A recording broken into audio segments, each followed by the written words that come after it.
Good morning, everybody. How are you doing? Welcome. It is Wednesday, June 3rd, and you are here for my senior sweat. It's going to be a hot one today. So, as I usually suggest, please make sure that you are hydrated and that you are drinking water often. Thank you for showing up this morning, and thank you for taking an interest in taking care of yourself. A good place to channel our feelings and our emotions and our energy is into something that is beneficial to our health. One of those things is working out. When you have outlets to help boost your mind and boost your body, it helps boost your overall quality of life. So thanks for taking some time to join me. So I have some other friends who might be joining our workout today, my four-legged family members, the behind the scenes empowered crew.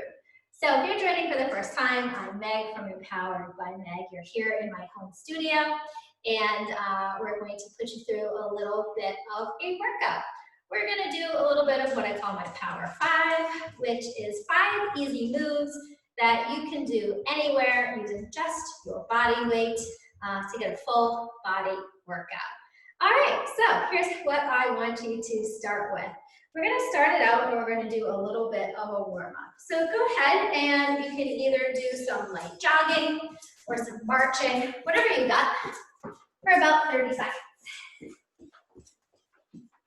I'm going to do some jogging.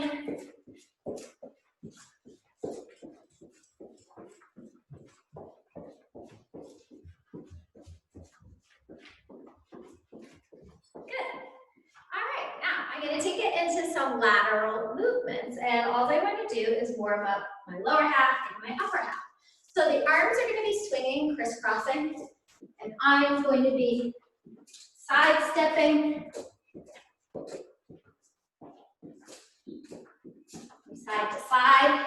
You can just take it into a side step and an arm over arm cross, if that's a little bit too vigorous for you. Or get vigorous, whatever you can do. It's all about working within your capacity. All right, go ahead, take those arms, bring them up overhead, and I want you to focus on pretending like you have 2 handles on the spine, and you're going to pull them down, elbows coming down, okay? You're going to retract, breathe out, and pull as you pull down. Pull down, release. Pull down, release.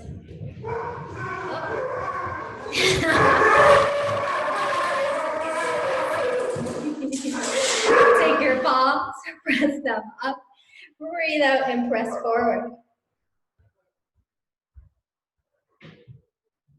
And we have another 5, 4, 3, 2, 1, and release it. Good.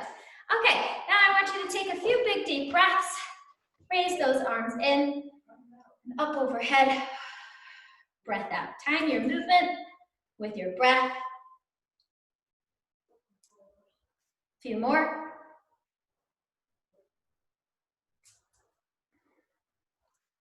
And release it. Okay, go ahead, take your hands on your hips.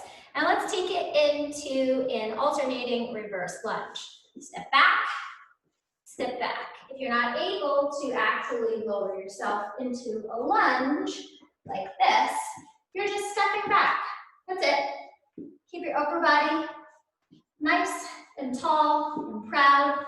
Just because you're stepping back, you don't want to be tilting forward. Okay?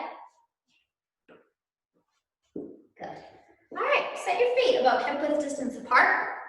And let's work a little bit on our core and our balance. FYI, this is all just your warm-up. And take your hands here, and here we go. Switch, switch, so we're twisting. Opposite elbow towards opposite knee, staying upright. If you're not able to do that twisting motion, maybe you take your arms out and maybe You bring knee to that opposite hand. So it's a little gentler. Good. Okay, are you all warmed up and ready to go? I'm gonna lead you through, again, what I call my Power 5. My goal for you is to complete this one time through, and at the end, it is up to you to determine if you might do that a couple more times. The choice is yours. Our goal for our movements through our repetitions is about anywhere between 8 repetitions on up to 15. It really depends on what you are capable of, okay? So we're gonna start with a push exercise. We're gonna go into a pull, then we're gonna go into a squat, then we're gonna do something for single leg, and then we're gonna work our core, okay? We're gonna go together one time through, and then it'll be up to you to decide if you want to continue the movement or maybe hit replay on this recording and take it again, fast forwarding to the workout part, okay? So here we go, we're starting with our push exercise. We wanna work our upper body with that push, and we can choose to do a push-up. We can do that off the floor, off the wall, whatever works for you. I'm kind of breaking down today's class into an anatomy of a good workout, okay? So it's a different style than what you've seen me post here in terms of the format. That's why we're only gonna do it once. All right, target is anywhere between 8 to 15 repetitions of some type of a push-up. Our most challenging push-up is fully off the floor, okay? If you need to make it easier, and you can still do it off the floor, you could try doing it off your knees, okay? It's easier if you don't have a four-legged friend with you. If you need to make it a lot easier, do them off a wall, leaning in, or off a chair, or a couch, or a countertop, an elevated surface. So 8 to 15, or whatever your body can handle. And you want to focus on that push. Pushing strong through your chest, breathing out as you push away. The next exercise that you would do, or that I suggest you do, is some type of a pulling activity.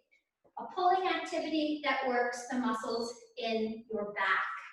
So for this one, I am going to suggest that you grab a band, center it about in line with your chest, stand far apart, or say far away, pull all the way back. Breath out and pull. Breath out and pull. Again, 8 to 15 repetitions on that pull. Keeping your weight evenly distributed, keeping your palms facing in to one another. Now, if you didn't have a resistance band, you could grab maybe a towel or a sweatshirt, wrap it around something, pull your body in. If you have nothing at all, you could focus on hinging forward, pulling those arms back, creating your own resistance. If you have objects to hold on to, you could grab water bottles or dumbbells and do that pull. The third exercise in a series of what I call Power 5 moves, which work the whole body, is some type of a squat-like motion. So you guessed it, we're gonna do a squat. So set your feet hip-width distance apart, sit back into your hips, drive your weight through your heels. I like to turn to the side when I demonstrate this so you can see what I mean. Sitting my hips in my butt back, digging my heels in. You want to pretend like you're sitting in a chair. Now I'm lowering down into a deep squat. You don't have to do that. Maybe your squat is just to here. And in fact, maybe you need to do it off of a chair. So come to a seated surface and focus on standing up, right? You don't want to bend your knees. You see a lot of people do squats like this. You are damaging your knees. You want to take it back to its most functional, basic starting point, which is standing up and sitting down. If that's too much for you, maybe you do a squat hold where you're hovering over a chair. Or if you've done physical therapy, maybe you've done something where you stand against a wall, sitting with your legs 90 degrees. another good one. Okay, so that's the first 3 moves in our Power 5. The fourth move is some type of a single leg movement. That means moving one leg at a time, right? That's also going to work on strengthening one side of your body at a time. It's also going to work on your core and your balance. So it could look something like this. It could be a reverse lunge or a step back.